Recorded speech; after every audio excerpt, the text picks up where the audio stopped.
Eh bien, comme il est 15 heures, commençons tout de suite.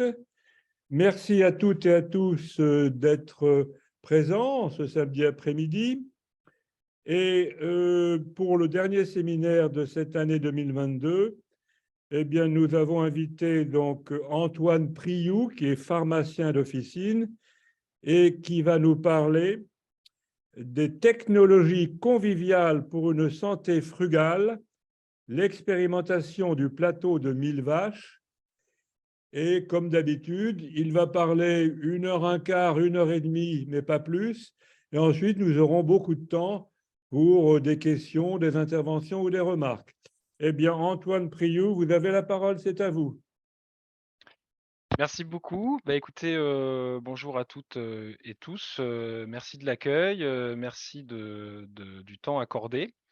Donc je m'appelle Antoine, je suis pharmacien d'officine de formation. J'ai grandi sur le parc naturel régional du plateau de Mille Vaches, en Haute-Corrèze. Fils de médecin et de pharmacien, donc petit bourgeois local qui a grandi dans une mixité sociale avec, des fils de paysans, des filles, de salariés d'établissements médico-sociaux, avec, des jeunes Kurdes, dans les années 90, qui étaient réfugiés, sur ce territoire. Donc, cette mixité sociale a, on va dire, assez façonné, mon esprit critique et ma manière d'entrevoir les choses. Et j'ai découvert l'écologie, politique, adolescent, n'étant pas très, très loin de certains, groupes, qui, on va dire, militent historiquement depuis les années 70 pour l'écologie. Donc j'ai découvert ce milieu-là durant mon lycée et arrivé, dans les études de pharmacie, je me suis vite posé certaines questions. Ça a été le point de départ, du projet que je vais vous présenter, qui date de maintenant une quinzaine d'années.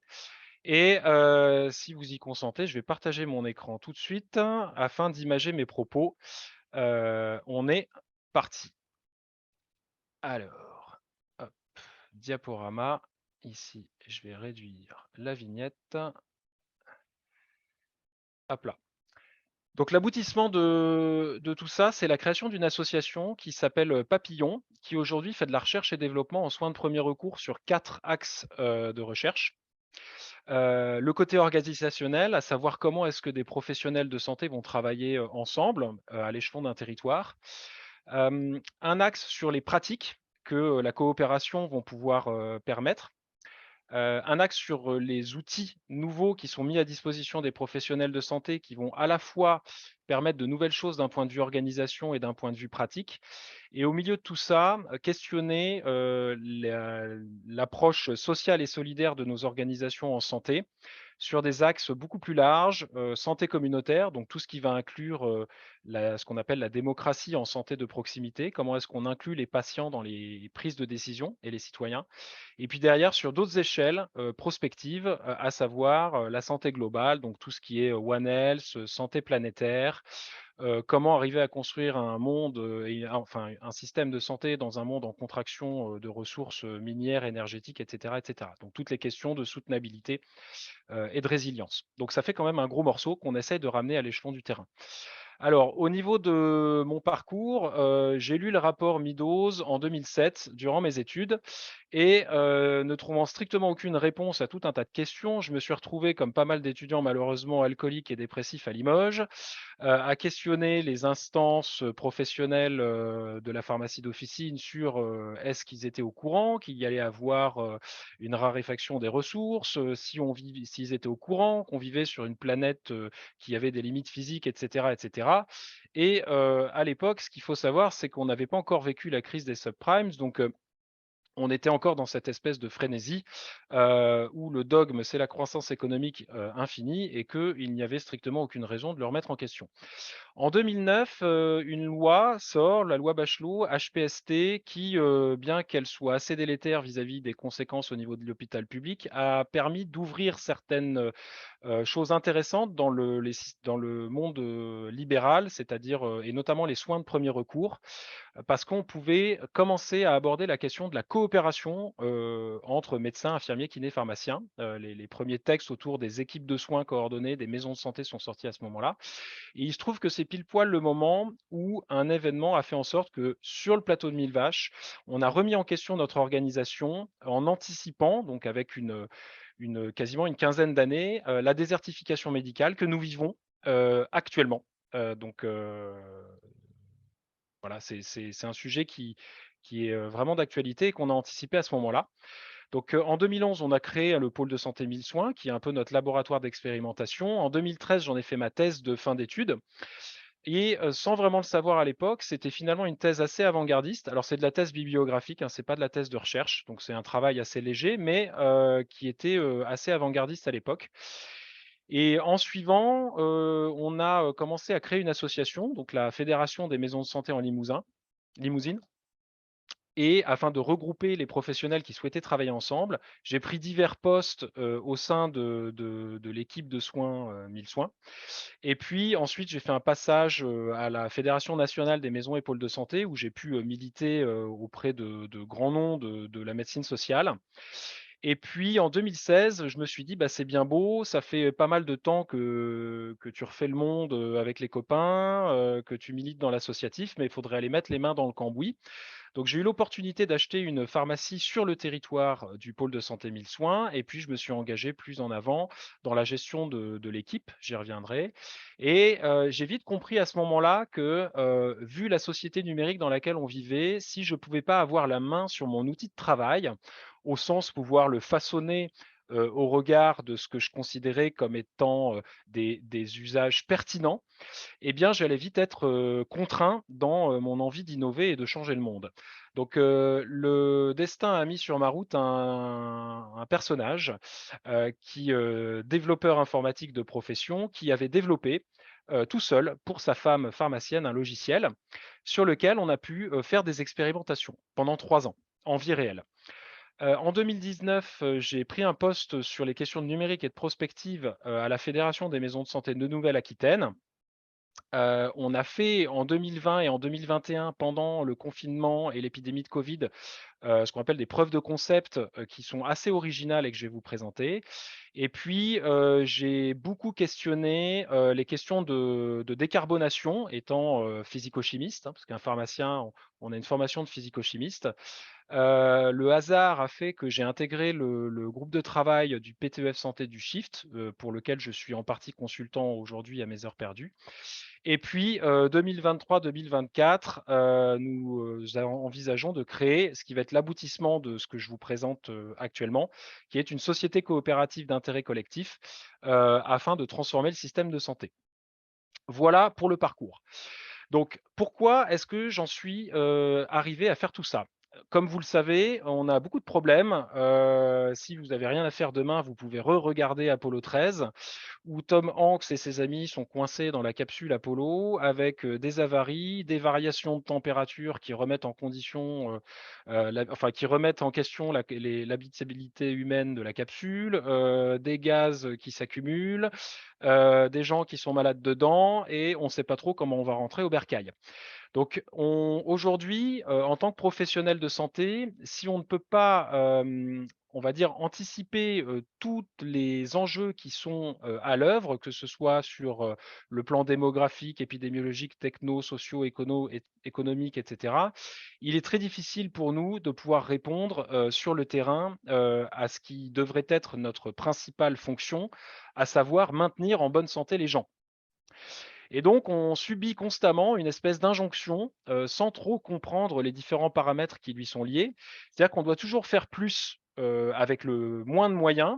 Il faut qu'on le fasse mieux et il faut qu'on le fasse vite vis-à-vis des soins, donc une fois que la maladie est là. Et parallèlement à cela, eh ben, on se rend compte qu'il faudrait qu'on investisse, le maintien en bonne santé, qu'on appelle le care, parce que, bah, il y a tellement de gens, trop malades qu'il est temps de faire de la prévention et de la promotion de la santé. Bon. D'un point de vue démographique, premier problème, certes, on a depuis les années 50. Alors vous remarquerez que mes schémas ne sont pas à l'échelle, hein, tout ceci est très, vulgarisé, mais j'ai pas mis, dans mes présentations toutes les sources scientifiques. C'est, histoire de donner des ordres de grandeur et de schématiser afin de vous montrer les différents paramètres que j'inclus, dans mon récit. L'espérance de vie a très largement augmenté depuis les années 50, ce qui est une excellente nouvelle. Au début, elle a été suivie par l'espérance de vie sans incapacité, mais depuis 2-3 décennies, on commence à voir apparaître une stagnation de l'espérance de vie en bonne santé qui stagne à 63-64 ans. Donc, vous travaillez toute votre vie, vous êtes statistiquement en bonne santé. Et puis, la retraite arrivée, vous êtes statistiquement malade, ce qui est assez cynique.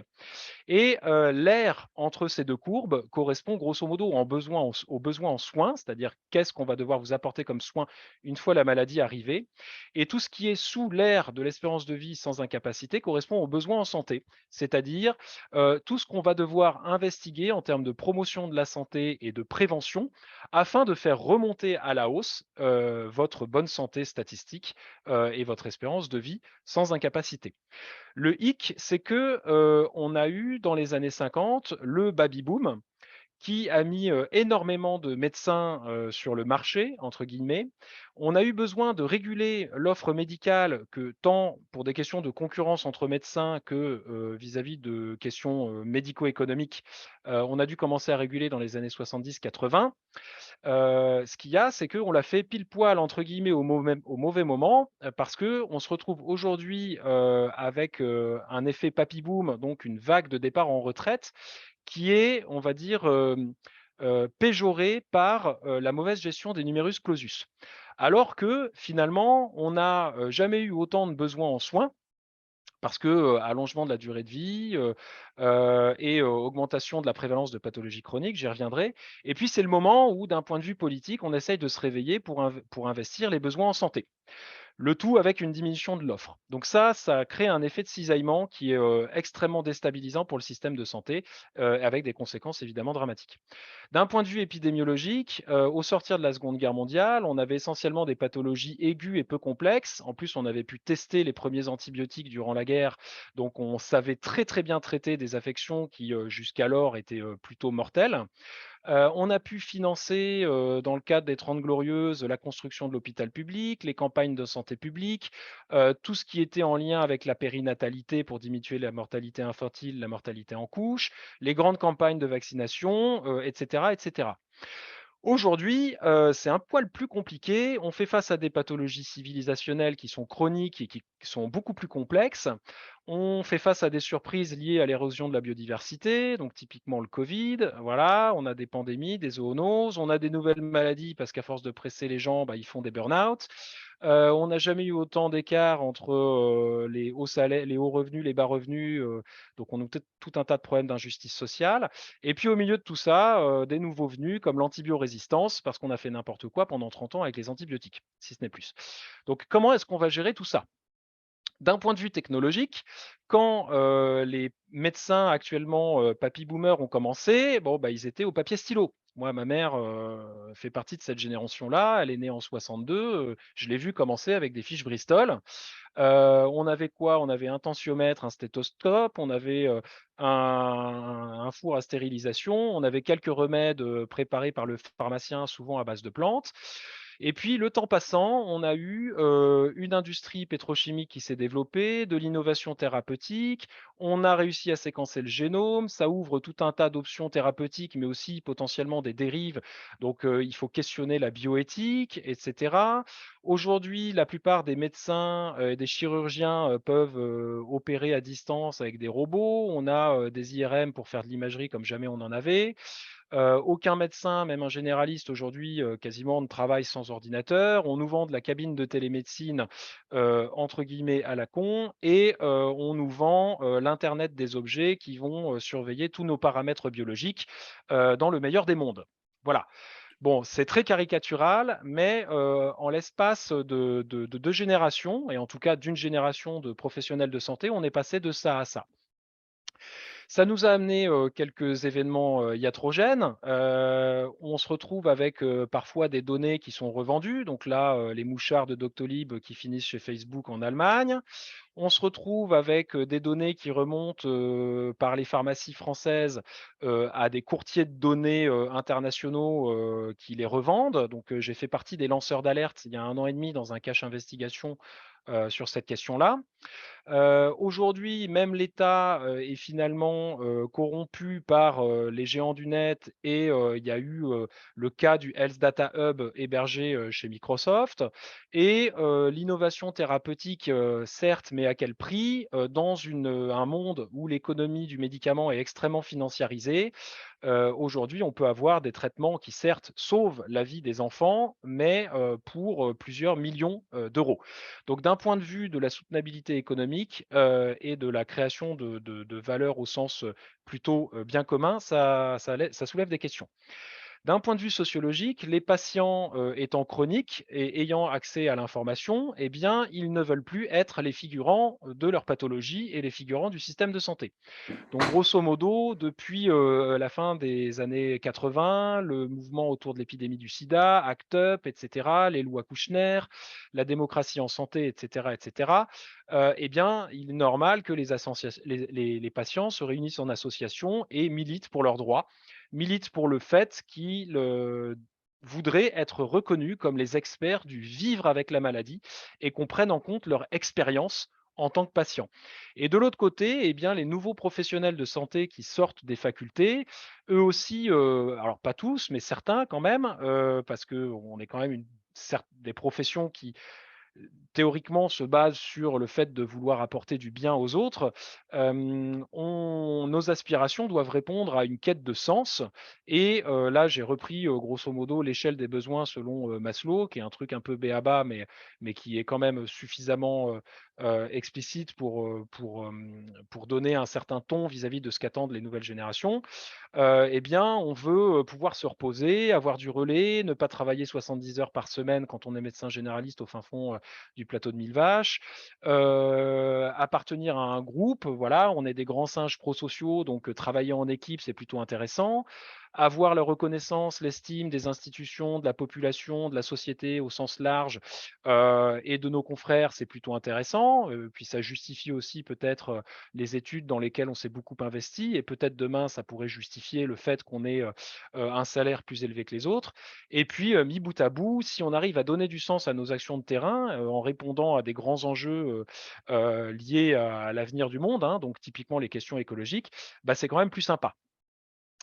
D'un point de vue économique, alors là, il y a un très, très gros problème, c'est que le paradigme, qui est le même pour les pharmaciens, les médecins, les infirmiers, l'hôpital, les kinés, à peu près qui vous voulez, c'est qu'aujourd'hui encore, plus les gens sont malades, plus je gagne ma vie.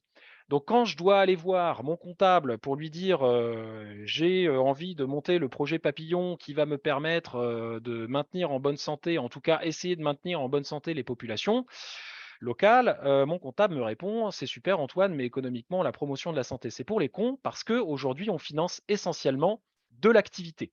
Ce qui était effectivement intéressant quand on avait beaucoup de pathologies aiguës, donc au sortir de la Seconde Guerre mondiale. Mais maintenant que la pathologie est chronique, dans un monde industrialisé, ça pose quand même quelques problèmes. Donc là, je vous renvoie à, ce cher Ivan Illich qui, dès les années 70, a écrit le Némésis médical, qui pour moi a été une grosse claque dans ma tronche en 2007 et qui a été, quasiment à l'origine de mon militantisme. Alors, d'un point de vue économique, l'assurance maladie fournit d'excellentes choses. Donc là, c'est un site, vous pouvez, naviguer dessus, vous connecter, ça s'appelle Data Pathologie et vous avez la possibilité d'aller voir, grosso modo, par groupe de pathologie, les dépenses, qui sont liées à telle ou telle, pathologie. Voilà. Donc, ici, vous avez, attends, faut que je me remette en plein écran, je ne sais pas comment je fais. Heu, ici, tac, voilà. Donc vous avez ici, tout ce qui est lié à l'hôpital, aux maladies cardiovasculaires, aux maladies psychiatriques, au diabète et au cancer. Donc, c'est typiquement les maladies civilisationnelles qu'on a aujourd'hui, qui nécessitent, énormément d'infrastructures, énormément de dépenses, énormément d'énergie et cetera. D'un point de vue écologique, c'est pas à vous que je vais l'expliquer, les limites planétaires, elles existent. Aujourd'hui, des revues très sérieuses comme le Lancet, via le Lancet Countdown expliquent, quels vont être demain les enjeux, liés à au changement climatique et cetera, sur les systèmes de santé. Et puis, on a fait un boulot pour mesurer en termes d'ordre de grandeur l'impact carbone du système de santé lui-même. On part du principe qu'on a, en connaissance de cause, un devoir d'exemplarité. Bah, aujourd'hui, le bilan, gaz à effet de serre, du secteur de la santé, c'est entre 6 et 8 de l'empreinte nationale, dont, on est plutôt sur de l'ordre de 30 à 40 parce qu'on a revu nos facteurs d'émissions, parce que les facteurs d'émissions sur lesquels on s'était appuyé ceux de l'ADEME étaient faussés. Mais 30 à 40 de l'émission, c'est quand même les médicaments, normal, c'est de la pétrochimie faite en Inde et en Chine, et le dispositif médical, idem. Voilà.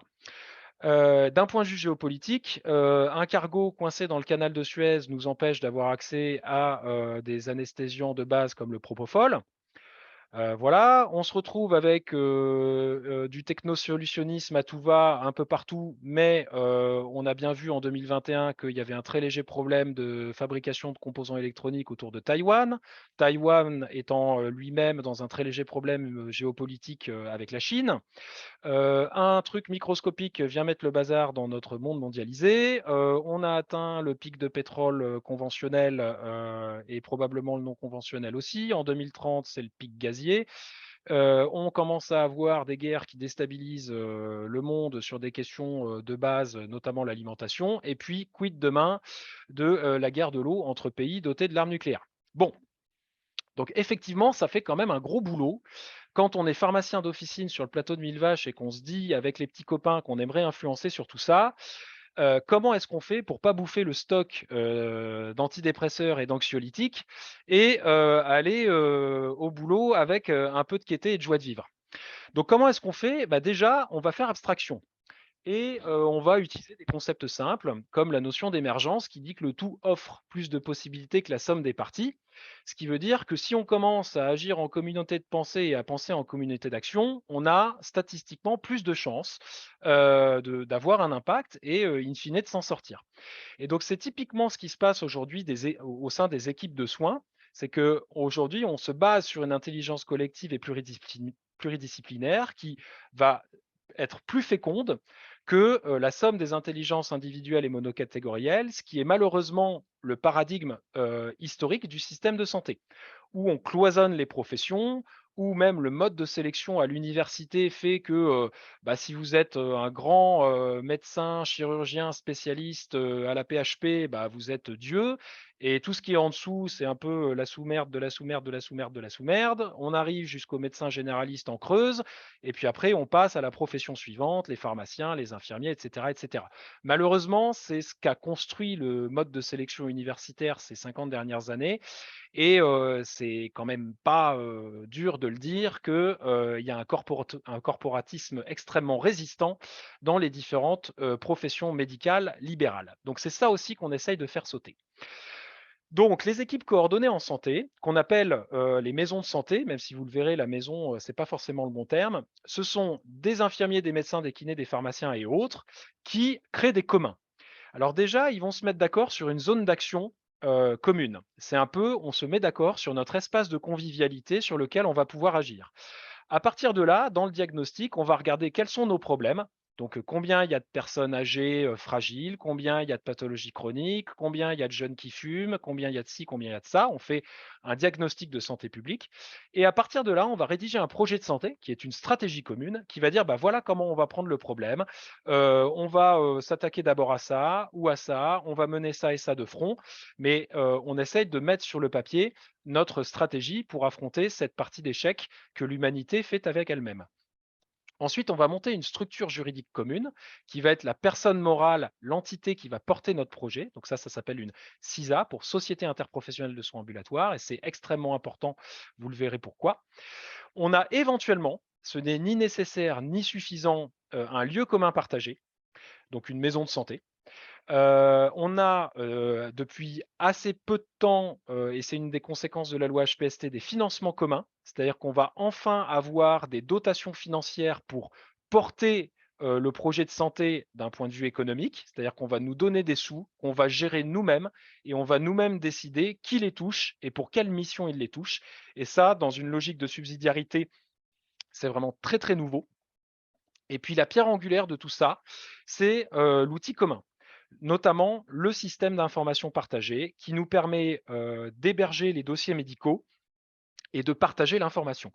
Alors, je suis désolé pour ceux qui, s'il y a dans ceux qui m'écoutent des gens qui ne sont pas très acculturés au numérique, je vais essayer d'être le plus pédagogue possible. Mais c'est vrai que aujourd'hui, le partage d'informations est absolument fondamental pour faciliter la coordination et la coopération des acteurs autour des pathologies chroniques et complexes. Vous allez voir pourquoi. Donc en fait, tout ça, chaque maison de santé, chaque équipe, ça correspond en général entre 3 à 10 000 patients. La médiane doit être à peu près à 4 000, 5 000. Et il y a à peu près 2 000 structures en France. Donc ce que je vous explique, ce que je vais vous montrer, ce qu'on a fait, on l'a fait avec 0 € d'argent public et tout en autofinancement. Et théoriquement, ce serait faisable dans plus de 2 000 structures en France. Ça représente plusieurs millions de patients. Donc c'est absolument pas anodin. Voilà. Et tout ceci finalement, c'est une vision de différents communs, ramenés à un exercice, pluriprofessionnel en santé. On a d'autres structures, je vais passer très vite, qui sont inscrites dans la loi, qui s'appellent les CPTS, les communautés professionnelles territoriales de santé. Et là, c'est aussi une vision de création de communs, mais à une échelle un peu supérieure, où le but n'est pas simplement de décloisonner des professionnels, mais plutôt de décloisonner des secteurs. Donc, le premier recours, donc les médecins isolés, les infirmiers, les cabinets d'infirmiers libéraux, les pharmaciens, les équipes de soins déjà structurées, donc comme les CISA que j'ai présentés précédemment, les établissements médico-sociaux, et puis derrière, soit le petit hôpital local ou le centre hospitalo-universitaire. Plus qui veut bien. Parce que ça, c'est une association loi 1901. N'importe qui peut adhérer. Donc, on a des associations de patients, on peut avoir la médecine du travail, on peut avoir des structures comme les plateformes territoriales d'appui. Je ne vais pas m'étendre parce qu'il y en a des centaines en France. On aime bien créer des choses redondantes. Mais disons que c'est beaucoup plus souple que la CISA que j'ai présentée précédemment, parce que la CISA ne peuvent être sociétaires des CISA que des professionnels de santé reconnus au titre du Code de santé publique. Donc là, on fait aussi un diagnostic territorial, donc forcément un peu plus large. On est plutôt à l'échelon des communautés de communes ou des départements. On rédige un projet de santé, on monte une structure juridique loi 1901 comme je disais, on peut potentiellement avoir des financements communs et on a aussi des outils communs plutôt de discussion sécurisés, donc l'équivalent d'un WhatsApp, mais sécurisé pour discuter entre, par exemple, un service hospitalier et un infirmier libéral qui doivent se coordonner pour qu'une personne âgée ou pas puisse retourner à domicile dans de bonnes conditions. Typiquement le type d'usage. Voilà, ça concerne des bassins de population un peu plus larges, comme je le disais, et là aussi, ce sont différents communs.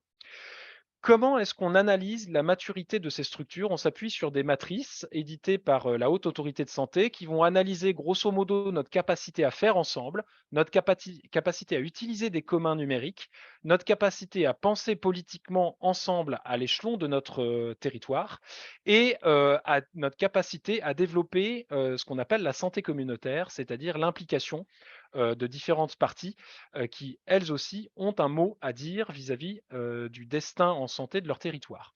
Donc la santé communautaire, grosso modo, ça inclut tout le monde. C'est simplement qu'on essaie de catégoriser le type d'acteurs. D'un côté, les institutions publiques à différents échelons, de l'autre, des associations de personnes, là aussi à différentes échelles, et puis les entreprises privées. Voilà. Donc ça peut être une communauté de communes qui a signé un contrat local de santé et qui veut sensibiliser sa population sur les perturbateurs endocriniens, voilà, parce qu'elle finance par ailleurs une crèche. Ça peut être une association qui promeut la marche sur les jolis petits chemins du plateau de Mille Vaches et qui souhaite faire de l'activité physique adaptée pour des personnes en surcharge pondérale. Ou ça peut être des entreprises privées qui, pour limiter les lombalgies, des artisans qui bossent dans le bâtiment, elles veulent, éduquer à la santé, à la fois, leurs salariés, mais aussi peut-être prêcher la bonne parole vis-à-vis d'autres entreprises du bâtiment pour éviter d'avoir trop de problèmes d'un point de vue de la médecine du travail. Voilà, j'aurais pu prendre aussi l'exemple de la médecine scolaire. On est un peu sur le même type, d'enjeu. Ce que j'essaye de dire, c'est que, les problématiques de soins et de santé, si on les laisse strictement aux professionnels de santé, on n'y arrivera pas.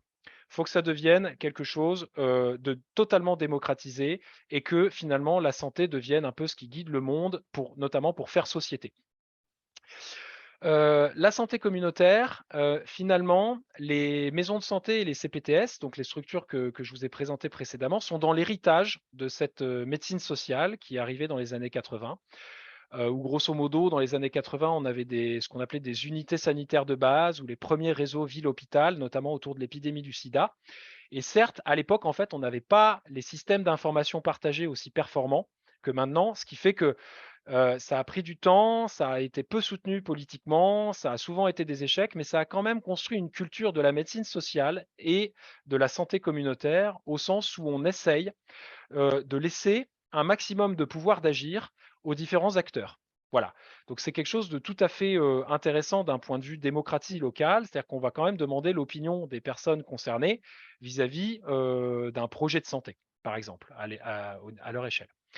Là, je vous conseille, alors Didier Ménard, qui est un peu notre papa, et avec qui j'ai eu la chance de militer, à la Fédération des maisons de santé, qui est toujours secrétaire général de cette association.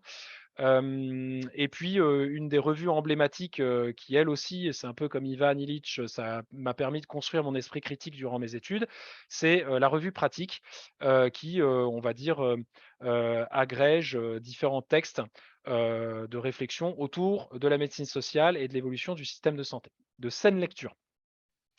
Quand on se questionne, là aussi, sur ce qui détermine la santé, au-delà de la notion communautaire et sociale, maintenant, on est bien obligé de constater que, finalement, c'est les facteurs environnementaux et globaux qui agissent sur, l'état de santé des populations et pas simplement les facteurs, individuels et les comportements individuels, comme parfois, les discours néolibéralistes nous le suggèrent. Donc on doit aller chercher, ailleurs et aussi sur des échelles, de temps et d'espace, savoir sur quoi on va pouvoir influer pour maintenir en bonne santé une population, quelle que soit l'échelle concernée. Donc certes, il y a les caractéristiques individuelles, mais on ne doit pas, sous-estimer, l'influence des milieux de vie, des systèmes et des choses très globales pour envisager, les déterminants de santé des personnes, quelles que soient les échelles. Je ne vais pas m'étendre trop dessus. Et puis, alors j'ai repris cette infographie, d'Arthur Keller et d'Émilien Bourguignal parce que, ça fait aussi partie de la culture qu'on essaye d'avoir, avec notre association. Donc la notion de low-tech, c'est-à-dire que si derrière on n'envisage pas, là aussi, une dimension, durable, de résilience et de transformation culturelle dans le système de santé, on aura du mal, à limiter, le recours à ce système-là, le recours aux technologies que ce système, sous-tend, et cetera, et cetera. Donc je l'ai juste mis ici pour dire que c'est quelque chose qui aujourd'hui nous anime. Alors, ça y est, j'ai fini mon introduction. Maintenant je vais passer sur le côté très terrain. Qu'est-ce qu'on a fait? Donc notre laboratoire, c'est une CISA, donc c'est une équipe de soins coordonnés qui est multisite. Je vais vous montrer une petite carte, avec des médecins, des kinés, des infirmiers, des pharmaciens qui travaillent ensemble avec, une plateforme numérique qui héberge les dossiers médicaux. Alors on a eu un label universitaire parce que l'un des médecins, était prof, à Limoges. Alors ça nous donne juste le droit de le dire, hein, ça ne nous a jamais apporté, plus d'argent ou une reconnaissance particulière. Malheureusement aujourd'hui la recherche, pluridisciplinaire, et pluriprofessionnelle en soins de premier recours, c'est même pas de l'ordre de l'anecdote.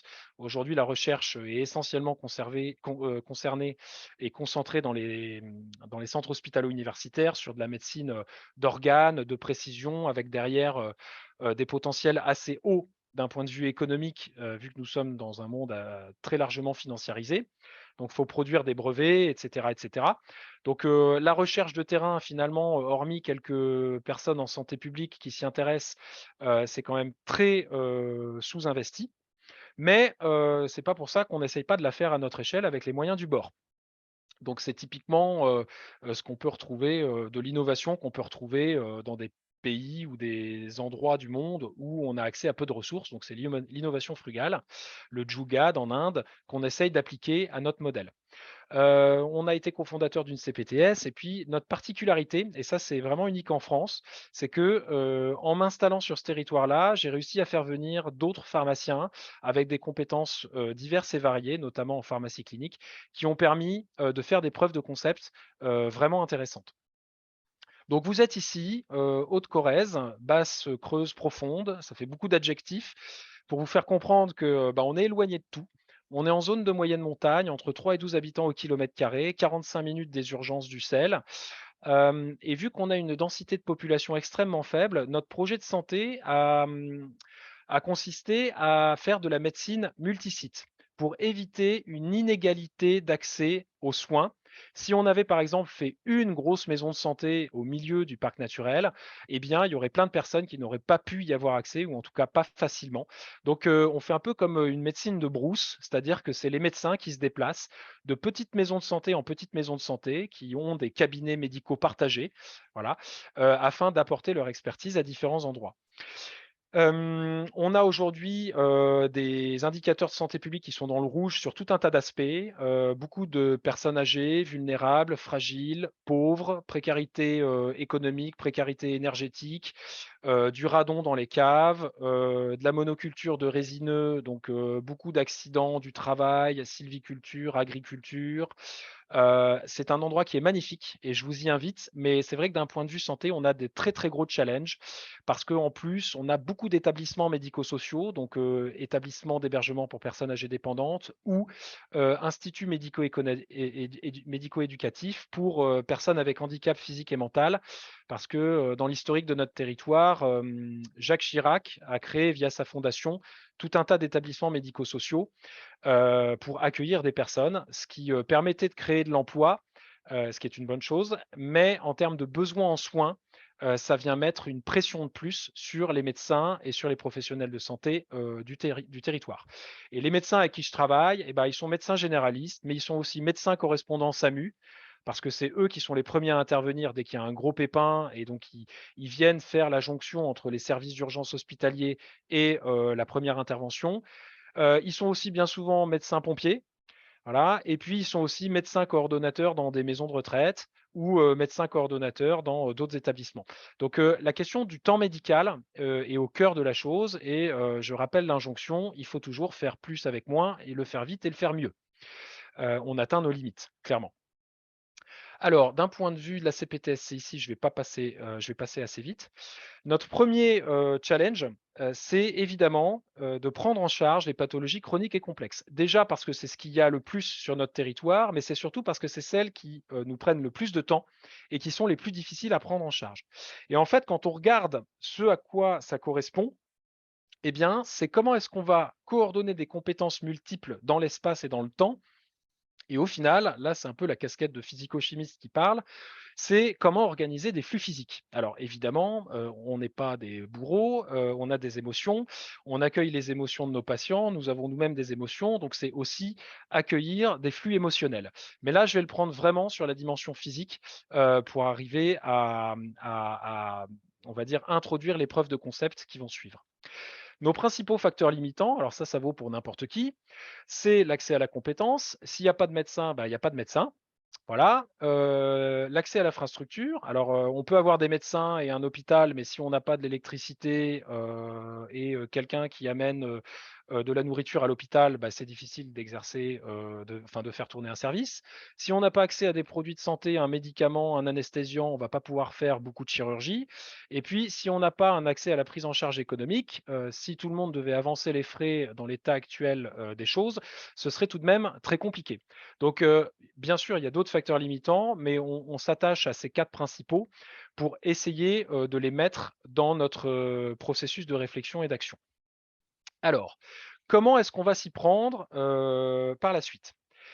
Vous avez ici, une ordonnance d'un de mes patients où, je vais essayer de vous expliquer quel est le problème vis-à-vis d'un parcours de soins. Cette personne a du diabète, cette personne a un problème cardiovasculaire, cette personne a un problème ophtalmologique, dermatologique, et puis, il a deux-trois choses intercurrentes parce que parfois il fait, une maladie, aiguë. Typiquement, voilà de la polypathologie chronique qu'on a à prendre en charge tous les jours. D'un point de vue des voies d'administration, c'est embêtant, j'ai l'impression que j'y arrive pas, voilà. D'un point de vue des voies d'administration, ici vous avez de l'injectable, ici du dispositif médical, donc des aiguilles pour s'injecter l'insuline ou des capteurs pour que la personne surveille sa glycémie, de la voie orale, de la voie ophtalmique, de la voie cutanée, donc tout un tas de formes physiques. Les unités de mesure de chaque forme, les insulines, ce sont des unités internationales, c'est une convention. Pour tout ce qui est dispositif médical, bah, c'est par exemple de l'usage unique pour une compresse ou du billet hebdomadaire pour un capteur. Pour les formes orales qu'on avale, ce sont des unités de prise.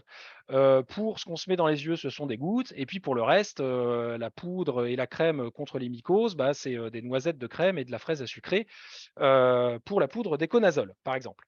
Donc tout ça, ce sont des unités de mesure qui vont conditionner des flux physiques. Sur les formes orales, là, c'est tout à fait intéressant. En fonction des recommandations, eh bien, certains médicaments, vous allez les prendre 2 par jour, donc ils font des boîtes de 60 comprimés. D'autres, 1 par jour et on a des variations. C'est-à-dire qu'on a parfois des boîtes de 28 comprimés et ici, sur cette ordonnance, finalement, c'est pas trop le chaos parce que, bizarrerie liée à l'industrie pharmaceutique, il y a des médicaments qui sont conditionnés de manière tout à fait aléatoire dans des boîtes de 40, de 50, de 20. Et puis, ce qu'il faut savoir, c'est que la sécurité sociale rembourse parfois ce qu'on appelle des conditionnements trimestriels, des grandes boîtes, pour les personnes qui ont des pathologies chroniques, qui elles-mêmes sont conditionnées de manière assez aléatoire. Et puis au milieu de tout ça, on a le petit préféré, c'est le paracétamol, dont on entend parler un petit peu en ce moment parce qu'il y a quelques ruptures, qui est réglementairement conditionné à 8 grammes par boîte pour des questions de sécurité. Et c'est le médicament le plus consommé en France. Donc devant vous, vous avez une pyramide qui correspond à un comprimé 4 fois par jour pendant un mois, ce qui n'est clairement pas une posologie rare, hein. La plupart des gens qui ont des douleurs articulaires en prennent. Et une fois déconditionné, bah, vous voyez, il y a plus d'emballage, de notices et de plastique que de paracétamol. Il est probable même que le coût du déchet soit supérieur au coût de la molécule en elle-même. Voilà pour l'anecdote. Alors, ensuite, d'un point de vue du parcours de soins, eh bien, cette personne va voir l'infirmier tous les jours pour ses injections d'insuline, le diabétologue tous les ans quand tout va bien, il va voir le cardio tous les ans quand tout va bien, l'ophtalmo tous les ans quand tout va bien, le dermatologue tous les ans quand tout va bien, le podologue tous les 6 mois parce que sur un diabète, il faut qu'on surveille l'état des pieds parce que si on fait une infection au pied, on risque l'amputation. Et puis au milieu de tout ça, il est obligé de voir, son médecin traitant tous les 3 mois, parce qu'il fait une ordonnance. Alors QSP, ça veut dire quantité suffisante pour un mois à renouveler 2 fois, donc grosso modo, ça fait 3 mois. Le médecin traitant étant d'un point de vue, légal, on va dire le chef d'orchestre du parcours de soins, donc c'est un peu le passage obligé. Et puis parce que, les médicaments ne sont remboursés par la sécurité sociale que tous les mois, et ben, il est obligé de venir me voir, moi, en tant que pharmacien, tous les mois. Donc voilà un cas très concret sur, qu'est-ce qui va conditionner tout un tas de flux physiques, et notamment le flux du patient lui-même, autour d'une polypathologie chronique et complexe.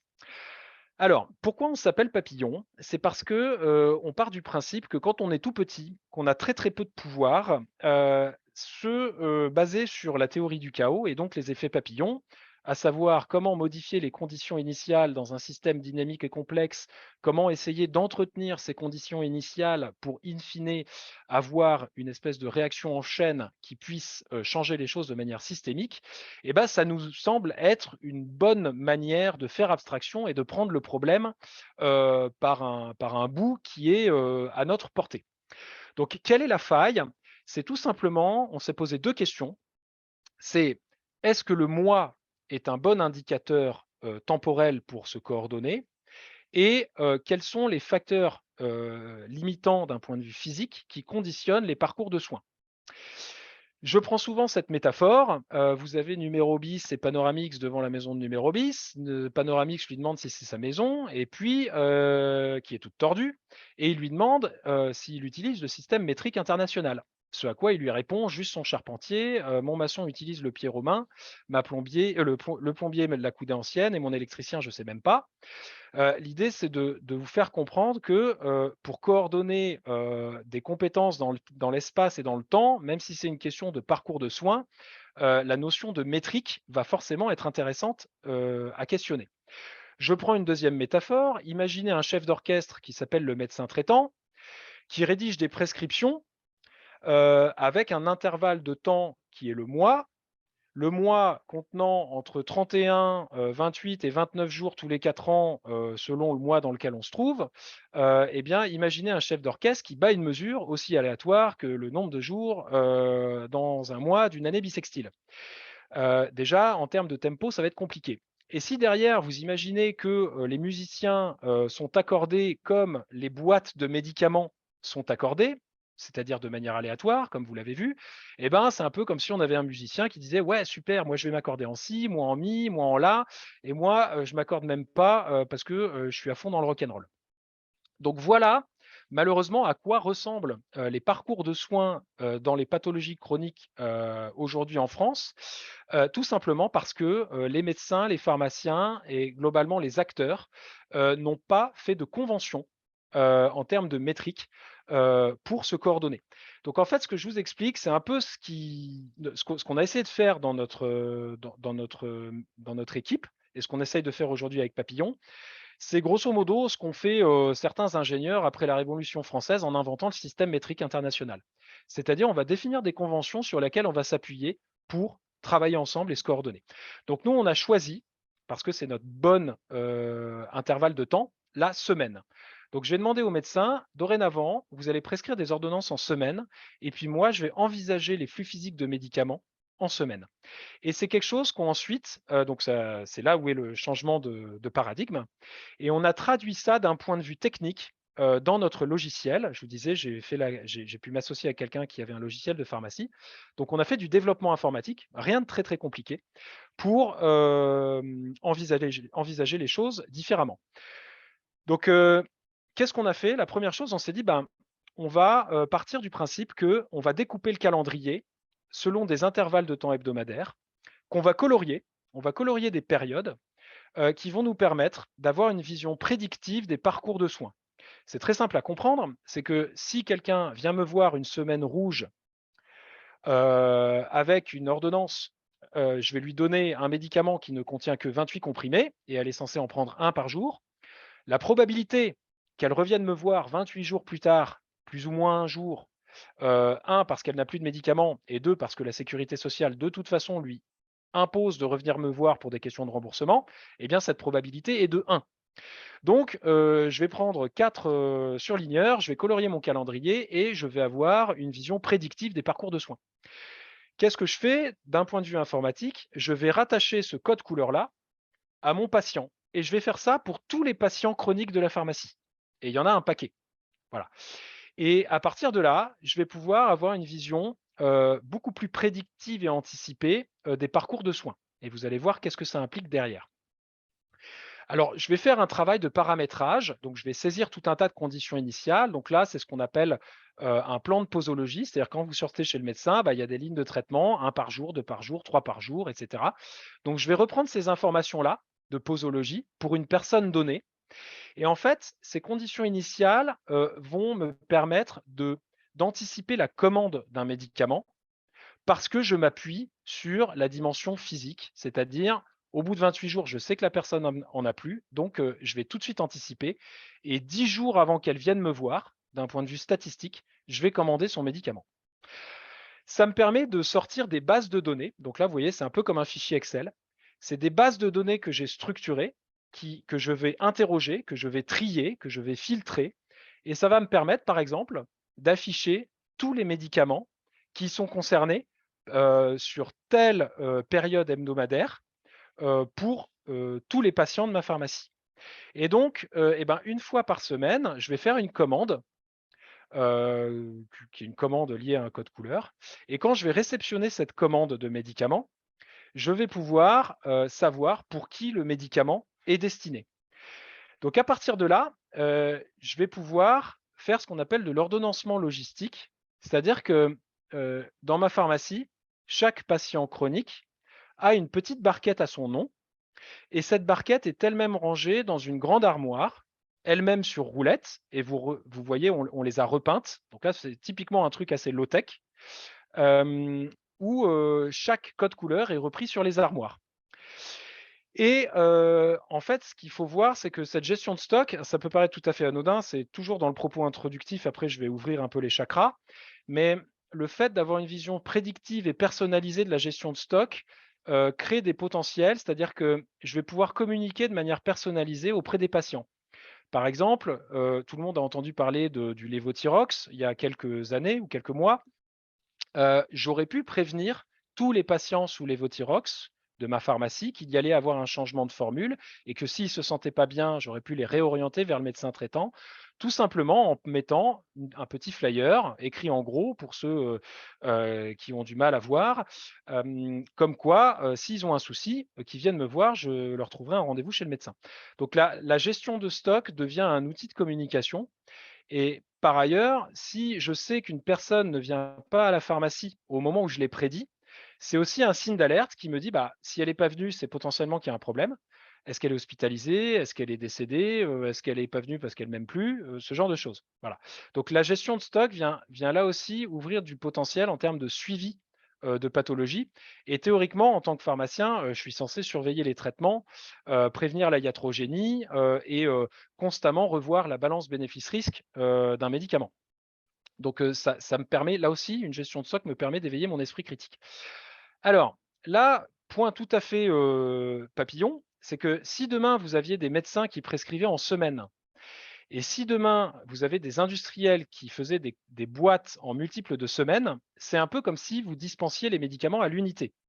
Alors, l'ordre de grandeur, c'est qu'aujourd'hui, on brûle à peu près 10 000 tonnes de médicaments par an. Là, ce que je vous présente, ça ne coûte strictement rien. C'est vraiment du paradigme pur et dur. C'est un truc à la con, mais de à la con, qui permettrait de réduire systématiquement, de manière très drastique, le gaspillage des médicaments.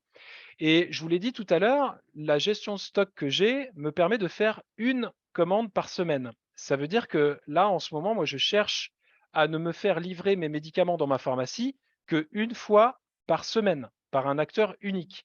Aujourd'hui, les 22 000 pharmacies en France sont livrées 2 à 3 fois par jour. Vous voyez à quel point le simple fait de réfléchir en semaine peut entraîner des effets de levier sur, par exemple, la diminution d'usage d'énergie fossile, à savoir du gasoil, dans des camionnettes utilisées par un réseau de distribution pharmaceutique national. Tout ça grâce à une métrique en semaine. Donc, c'était important que je vous montre cet exemple tout à fait trivial, hein, voilà, vous saviez peut-être pas comment fonctionnait une pharmacie, mais c'est du truc de base. C'est faisable n'importe où et c'est absolument, c'est très puissant.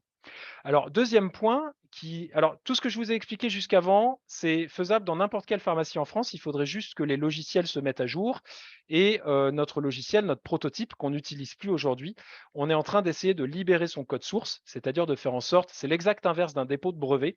L'idée, c'est que tous les industriels enfin tous les éditeurs de logiciels de pharmacie en France nous copient. C'est un peu comme si on libérait les brevets d'un vaccin anti-Covid, sauf que là, c'est pour mieux gérer des flux logistiques, pour que demain, ce soit faisable partout en France. Alors, je vais vous montrer quelque chose qui est faisable plutôt dans les équipes de soins, donc à peu près dans 2000 maisons de santé en France.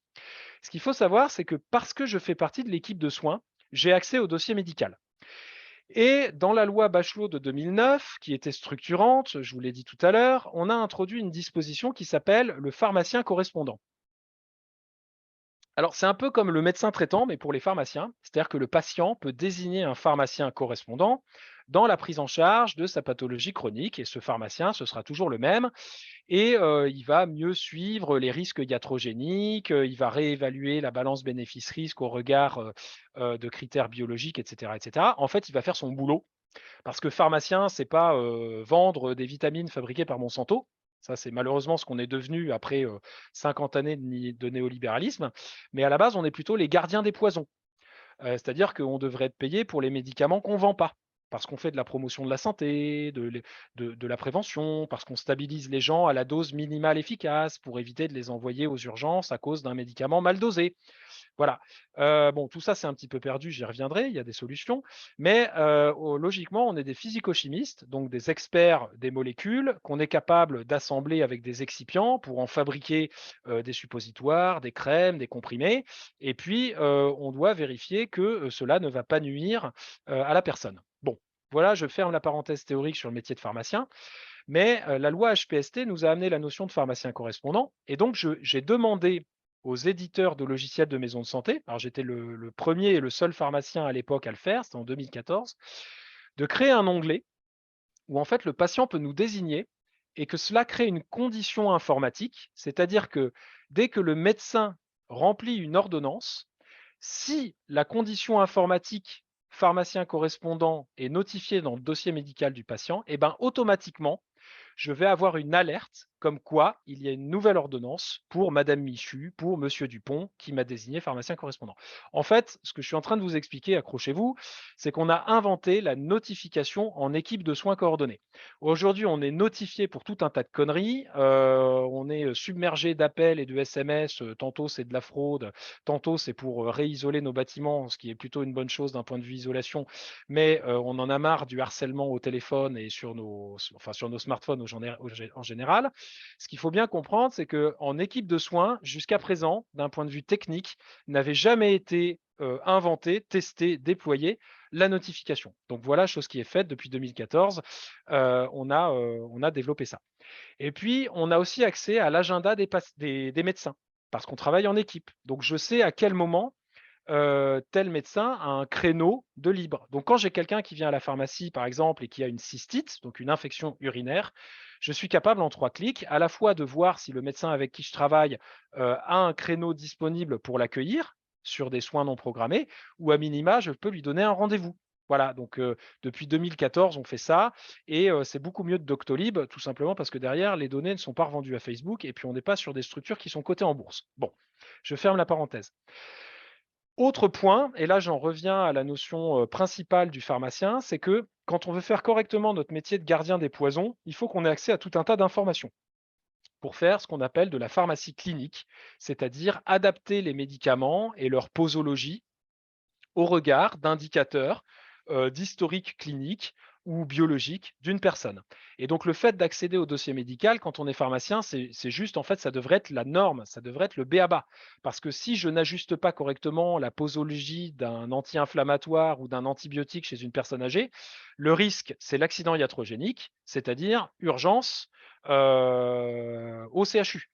Urgence, et puis après parcours de soins ou parcours de santé, c'est, soit, bah, directement, morgue, cimetière, soit, urgence, hospitalisation, dénutrition, maison de retraite, cimetière. Bon, voilà, je caricature et c'est très violent, mais malheureusement, une hospitalisation chez une personne fragile, ça peut très, très vite basculer.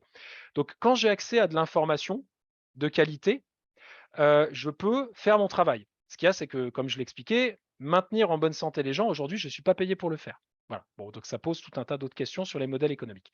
Voilà une synthèse de notre principale preuve de concept, c'est que dans le monde actuel, la plupart des patients vont chez le médecin, ils ressortent avec une ordonnance papier qui est très mal analysée par les pharmaciens d'officine, qui font beaucoup de manutention parce qu'ils commandent des boîtes, ils réceptionnent des boîtes, ils scannent des boîtes, ils font beaucoup d'administratifs, il faut scanner des ordonnances, envoyer des factures Sésame Vital, gérer les mutuelles, etc. Et puis quand on doit donner des conseils, et ben, c'est là aussi, pas très qualitatif parce qu'on n'est pas en zone de confidentialité déjà. On est au comptoir, quand il faut parler, cancer ou hémorroïdes, c'est parfois un peu, difficile, surtout si on sait que derrière, il y a la pipelette du village, qui, tend l'oreille et puis, ou si derrière, c'est le jeune cadre dynamique qui vient acheter, sa vitamine, fabriquée par Monsanto, vu que c'est ce qui me fait gagner de l'argent, je vais plutôt bâcler le travail sur la personne âgée qui a besoin à la fois d'écoute et de conseils, pour faire tourner la boutique. Bon, voilà une vision assez caricaturale, mais pas déconnante, de la pharmacie actuelle. Nous, ce qu'on essaye de faire, c'est de dire, bah, il y a une équipe de soins, un médecin traitant et un pharmacien correspondant. Il y a une notification d'ordonnance numérique. L'ordonnance ne bouge pas, c'est juste notifié. Donc, en termes de sobriété énergétique, bah, c'est quelques kilo-octets, hein, ça passe pas. C'est pas des ordonnances qui sont envoyées sur des serveurs de la Sécu, comme ce qui est en train d'être fait actuellement par les politiques nationales. C'est beaucoup plus sobre d'un point de vue numérique. On a un système qui a une vision prédictive des parcours de soins, donc soit j'ai déjà anticipé ma gestion de stock, c'est déjà tout prêt dans des petites barquettes, donc au lieu d'aller ouvrir 5 tiroirs pour prendre 5 boîtes de médicaments rangées par ordre alphabétique, bah, je vais directement prendre, la barquette au nom de la personne. Ou sinon j'ai délégué le fait de préparer le traitement à mon préparateur, ma préparatrice. Sans même avoir la personne devant moi, je peux faire une analyse pharmaceutique poussée, donc faire mon métier. Et puis, si je sais que la personne, enfin, je sais pourquoi la personne va venir me voir, donc dès qu'elle arrive, si c'est pour parler soins palliatifs parce qu'on vient de lui annoncer un cancer qui se dégrade, eh bien, je vais pouvoir l'accueillir dans une zone de confidentialité pour discuter avec elle, qu'elle soit dans un espace réconfortant, bienveillant, où elle va pouvoir pleurer, où on va pouvoir se donner la main. Bon, après s'être désinfecté malheureusement parce qu'on est toujours en période Covid, ça c'est les joies de la réalité. Mais disons que ça change complètement la donne. Et au milieu de tout ça, qu'est-ce que je fais? J'économise du temps. Donc là, question suivante, c'est comment est-ce que je vais mettre à profit le temps que j'ai économisé? Donc là, la démonstration, c'est de dire, bah, en un temps moindre, j'ai réussi à faire mieux. Donc j'arrive à répondre à l'injonction d'un point de vue qualitatif et d'un point de vue économie de temps. Je fais déjà, mieux et plus vite. Donc ce temps-là, il va falloir que je l'investisse de manière extrêmement tactique. Je suis en ressources limitées de temps médical, je suis en ressources limitées de médicaments, j'essaye de limiter, les flux physiques liés au parcours de soins, donc je vais essayer de structurer de l'information pour, envisager mon projet de santé à l'échelon territorial de manière intelligente. Voilà. Alors, les pharmaciens, ce qu'il faut savoir, c'est que, notre ancêtre, d'un point de vue informatique, ce sont des logiciels de gestion de stock. C'est-à-dire, des logiciels un peu comme ce qu'on retrouve dans la grande distribution, c'est-à-dire, il faut toujours que j'ai minimum, 200 boîtes de paracétamol dans mon stock pour qu'à aucun moment je retrouve avec une, entre guillemets, «une dispensation» ou une vente loupée. Mais il ne faut pas que j'ai plus de, 1 500 boîtes de paracétamol dans mon stock parce que sinon il y en a qui vont se périmer. Donc d'un point de vue très, basique, c'est comme, gérer des choux et des carottes. On passe des commandes, on reçoit des médicaments, on les stocke et entre guillemets, on les dispense, on les vend. Voilà. Et donc, on s'est appuyé sur des technologies. Moi, quand j'ai commencé, mon père est pharmacien, donc quand j'étais gamin, je le voyais passer des commandes avec un Minitel. Ça nous permet de faciliter notre gestion et pour ça, on a besoin de structurer de la donnée. Et puis, on est une entreprise. Donc, on doit savoir quel est notre chiffre d'affaires, quelle est notre marge pour payer nos employés, savoir quelle est notre rentabilité, éventuellement analyser notre panier moyen, au regard du nombre de personnes qui rentrent dans ma pharmacie, d'un point de vue économique, qu'est-ce que ça me rapporte? Et puis, depuis qu'il y a le médicament générique, par exemple, il faut que je sache, quel est mon taux de substitution de médicaments génériques. Parce que si je pousse bien le générique, l'assurance maladie va être contente et elle va, tous les ans me donner, un peu d'argent parce que je respecte une rémunération sur objectif de santé publique. Voilà. Et puis si, à partir des bases de données que j'ai et des prix d'achat et des prix de vente, je vais pouvoir mieux négocier les remises commerciales avec mes fournisseurs.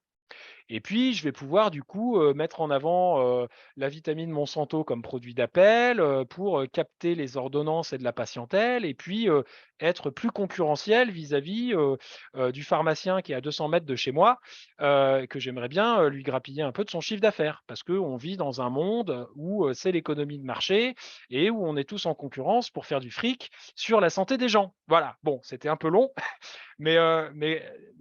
l'idée, c'est de vous faire comprendre que les pharmaciens structurent très, très bien l'information, la donnée, mais que la finalité de traitement, faire de l'argent sur la maladie, en étant en concurrence pour ça, c'est le design, même si c'est pas du tout quelque chose de conscientisé chez tous les pharmaciens. Je vais peut-être un petit peu trop loin, je tiens quand même à le dire. J'ai une très large majorité de mes confrères qui veulent faire le bien. Mais la question, c'est est-ce qu'ils en ont les moyens, à la fois en termes d'organisation, de modèle économique et de capacité d'action, dans le champ des possibles? Bon, mais historiquement, on structure de la donnée, mais on a une finalité de traitement qui est à chier. Pardonnez l'expression. Côté médecin, côté maison de santé, l'ancêtre du logiciel, c'est les logiciels hospitaliers. Les premiers logiciels de maison de santé, la slide que je vous ai montrée, où il y avait le pharmacien correspondant, en fait, c'est des développeurs du monde de l'hôpital qui ont créé des logiciels pour le monde libéral. En se disant: «Bah, il y a pas de raison, on a besoin de partager et de gérer le partage d'informations à l'hôpital. Il y a pas de raison que ce soit pas le cas, demain dans le monde libéral». Et donc dès les années 90, il y a des développeurs qui ont commencé à faire ça et les premiers logiciels de maison de santé datent d'avant, le projet de DMP, de monsieur Douste-Blazy. Donc c'est 2004. Voilà. Et donc, là, ce qu'il faut comprendre, c'est que ceux qui utilisent ces logiciels, donc très essentiellement les médecins, mais aussi certains infirmiers et certains kinés, eh bien là, ils n'ont pas une culture de la production de données, parce que je le rappelle, par rapport à l'introduction, les médecins, en activité actuellement, ont commencé au papier stylo. Ils ne se sont pas formés à l'hôpital sur, les systèmes d'information partagés. Ce qui n'est pas le cas des médecins qui sortent à l'heure actuelle, hein, évidemment, mais aujourd'hui la tendance est à dire que d'un point de vue culturel, la production de données de santé structurées, c'est pas le fort des médecins. C'est-à-dire que quand vous allez chez le médecin, il va vous faire un diagnostic où il va noter des commentaires en texte libre, comme s'il écrivait, un commentaire. Voilà. Il va pas, correctement structurer une information à partir d'une terminologie pour dire: «Bah, vous avez un diabète de type 2». Voilà. Par contre, ils aimeraient bien, porter un projet de santé territoriale qui réponde à des enjeux de maintien en bonne santé. Donc la finalité de traitement est là plutôt sympa. Donc, l'un des objectifs du projet Papillon et de tout ce que je vous explique, c'est en fait de réunifier un peu ces deux dynamiques en mettant la capacité de production de données structurées des pharmaciens au service de la finalité de traitement des projets de santé portés par les médecins et notamment par les médecins ancrés dans la médecine sociale que l'on retrouve dans les communautés professionnelles territoriales de santé et dans les CISA, les maisons de santé. Voilà. Donc l'objectif, global, stratégique, c'est de produire de manière participative une base de données de santé structurée pour décloisonner l'information. C'est exactement le même principe que Wikipédia, c'est-à-dire qu'on va faire ce qu'on appelle du crowdsourcing. Et l'idée, c'est pas d'avoir de très très grosses bases de données pour des questions de soutenabilité, même de main numérique. C'est-à-dire, on va plutôt faire des petites bases de données, mais de très très haute qualité, qui vont nous permettre de suivre des indicateurs en santé à l'échelon de notre territoire. Voilà. Je rappelle, petite citation d'Aaron Swartz, qui fait partie aussi de mes maîtres à penser, c'est que l'information est un pouvoir, mais comme tous les pouvoirs, il y a ceux qui veulent le garder pour eux. C'est pas pour rien qu'aujourd'hui, les géants du numérique, heu, sont ce qu'ils sont, notamment d'un point de vue, poids économique et poids politique. C'est parce qu'ils gèrent énormément d'informations, énormément de données et on parle aujourd'hui de que nous sommes dans un âge du capitalisme de surveillance. Donc l'information est très, très compliquée à envisager, donc on travaille avec des gens qui font de l'éthique de la donnée. C'est-à-dire comment est-ce qu'on peut mettre un maximum d'informations, au plus grand nombre, justement pour des questions d'émancipation? Comment est-ce qu'on va pouvoir nous-mêmes gérer cette information-là et en faire, u entre guillemets «une arme», un pouvoir pour changer, le système, changer les modèles économiques et cetera. C'est aussi l'un des enjeux et l'une des ambitions de Papillon. Donc l'autogestion des données, le fait d'avoir la main sur nos informations, c'est un super pouvoir. Et aujourd'hui, qu'est-ce qu'on structure comme données dans une équipe comme le pôle de santé 1000 soins? C'est à peu près toutes les données nécessaires, et en fait, c'est toutes les données qui concernent une personne. C'est pour ça que c'est extrêmement touchy, extrêmement entre guillemets «dangereux». C'est que, la santé, c'est la vie, donc on a potentiellement, on a le potentiel de structurer tout un tas d'informations, qui conditionnent la vie. C'est-à-dire que je peux, moi, structurer quel est le parcours migratoire d'un de mes patients parce que je travaille avec un centre d'accueil de demandeurs d'asile. Donc, vous vous doutez bien que si demain ce type d'information finit dans de mauvaises mains, ça peut être très, très dangereux. Voilà, confère les risques, d'extrême droitisation de la politique. Donc aujourd'hui, on a les déterminants de santé, donc qu'est-ce qui va faire que demain vous êtes malade? Voilà, vous fumez pas par exemple. Des données paracliniques dont les biologies, des données cliniques dans le temps, quelle pathologie vous avez eu à quel moment, des données médico-économiques, donc combien ça a coûté en médecin, infirmier, kiné, pharmacien, et puis qu'est-ce que vous avez réellement pris à la pharmacie au regard de la prescription du médecin. Alors, aujourd'hui, la terminologie qui est la plus utilisée dans les soins de premier recours, c'est une terminologie internationale qui s'appelle la CISP, qui est éditée par une association qui s'appelle la WONCA, qui est rattachée à l'OMS. Et on utilise, aussi des codifications, qui s'appellent notamment les Q-codes. Enfin, on aimerait utiliser parce que c'est difficile à intégrer dans nos logiciels, mais qui sont des classifications contextuelles qui nous permettent, par exemple, de facilement savoir, quelle personne sur notre territoire est concernée par un contexte en santé particulier. Par exemple, si vous voulez travailler sur les questions de genre, euh, dans le cadre d'une campagne de prévention autour de la maltraitance faite aux femmes, c'est intéressant de pouvoir traiter de l'information qui ne relève pas simplement que d'un critère clinique. Voilà, même si le critère clinique, ça pourrait être constat d'une maltraitance parce qu'il y a un hématome au milieu de la figure. Mais l'idée, c'est de pouvoir l'intégrer à un contexte qui est santé, déterminant de santé lié au genre, parce que en fonction du genre, ben, on a des déterminants de santé différents. Voilà, parce que ne serait-ce pas les hommes sont assez rarement concernés par des questions de maternité. Euh, on travaille sur l'autogestion des données avec une association qui s'appelle Interop, qui milite pour des logiciels libres et des bases de données autogérées, notamment dans le milieu hospitalier. Ils ont eux aussi été lanceurs d'alerte il y a 1 an et demi, notamment sur le Health Data Hub. Donc c'est une association amie avec qui on bosse beaucoup, enfin avec qui en tout cas on est en lien très étroit, qui mérite d'être connue. Donc tout ce que l'on veut faire s'inscrit dans une démarche d'émancipation à la fois et de transparence qui s'inscrit dans le mouvement des logiciels libres, dans le mouvement de l'open source et de ce qu'on appelle les architectures fédérées, c'est-à-dire que les bases de données que l'on structure localement, le but, c'est pas d'en faire des très grosses bases de données comme ce que l'État voudrait en faire avec le Health Data Hub. Grosso modo, c'est si on met tous les œufs dans le même panier, c'est hyper dangereux.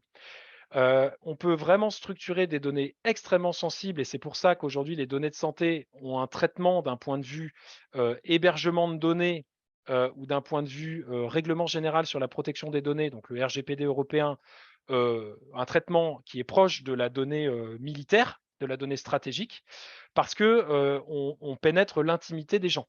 Voilà.